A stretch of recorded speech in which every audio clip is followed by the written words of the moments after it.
નમસ્કાર ગુજરાત, આજના મહત્વના સમાચાર જાણવા અને વિવિધ સમાચારની અપડેટ મેળવવા માટે વિડીયોને એક લાઇક કરી ઓનલી ગુજરાત ન્યૂઝ ચેનલને સબસ્ક્રાઇબ કરી પાસે આવેલું બેલ આઇકન દબાવી દેજો. ભાડે કોઈ મકાન દેતું નથી. 3 દિવસથી અમે ભૂખ્યા છીએ અને સામાન ફેરવીએ છીએ.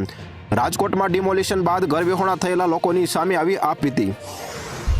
દાહોદના કરોડિયામાં ભ્રષ્ટાચાર મુદ્દે સરપંચ રાધિકા નીનામાં સસ્પેન્ડ. એસએમસીએ બનાવેલી દિવાલ પંચાયતના સોપડે બતાવી સરકારી તિજોરીમાંથી રૂપિયા 1.66 લાખ ઉપાડી લીધાનો આરોપ.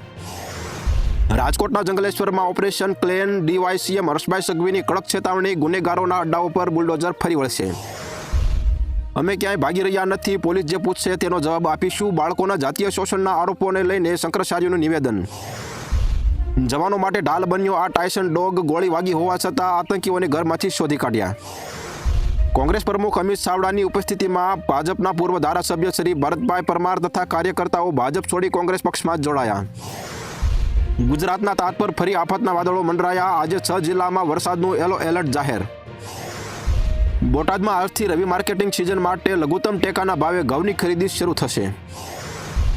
મુંબઈમાં ભયાનક ઘટના સામે આવી. રેબીઝનો એવો તે કેવો ખોફ. કૂતરું કરડ્યા બાદ બેંકના સિનિયર અધિકારીએ ફાંસી લગાવી કરી આત્મહત્યા.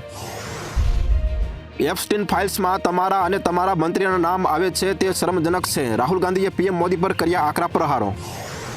અમદાવાદમાં ભાજપના આંતરિક વિવાદને કારણે લોકોનો રોડ અટકી પડ્યો. લોકોએ કહ્યું, તમારું રાજકારણ તમારા પૂરતું રાખો પણ અમને રોડ આપો. રાજ્યમાં માવઠાથી વિવિધ પાકને નુકસાનીની ભીતિ. ખેડૂતોને પડતા ભર પાટું. ચાંદીની કિંમતોમાં શાનદાર તેજીની સંભાવના. સોનાની તુલના થઈ શકે છે મોટો વધારો. જામનગરમાં કાલથી પીજીવીસીએલની મેગા ડ્રાઈવ. સરકારી કચેરીઓના 5.78 કરોડ બાકી. વીજ જોડાણ કપાશે. શું ટ્રેડ ડીલથી ખેડૂતોને નુકસાન થશે? ભોપાલમાં રાહુલ ગાંધીની મહાપંચાયત. આરપારની લડાઈના એંધાણ. લખનૌના એશિયામાં ભણવાનું કહેતા કસાઈ બન્યો કપૂત. પિતાની ગોળી મારીને કરી હત્યા. મૃતદેહના ટુકડા કરી વાદળી ડ્રમમાં છુપાવ્યા. સંજય દત્તની ઉત્તર પ્રદેશના પ્રમુખ પ્રધાન યોગી આદિત્યનાથ સાથે લખનૌમાં ખાસ મુલાકાત. મધ્ય પૂર્વમાં મહાયુદ્ધના ભણકારા. રહસ્યમય સંદેશો અને ટ્રમ્પની સૈન્ય હિલચાલથી વિશ્વ સ્તબ્ધ. અલગ અલગ ધર્મના કલ્ચરનું લિવ ઇન રિલેશનમાં રહેવું કોઈ કાયદા હેઠળ ગુનો નથી. અલ્હાબાદ હાઈકોર્ટ.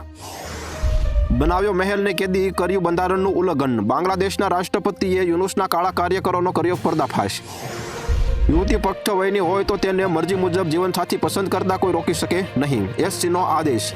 તો હાલ ત્યાર માટે આટલું મિત્રો. ફરી મળીએ નવી અપડેટ સાથે. તે પહેલા વિડીયોને લાઇક કરી ઓનલી ગુજરાત પોકેટ ન્યૂઝ ચેનલને સબસ્ક્રાઇબ કરી પાસે આવેલું બેલ આઇકન દબાવી દેજો.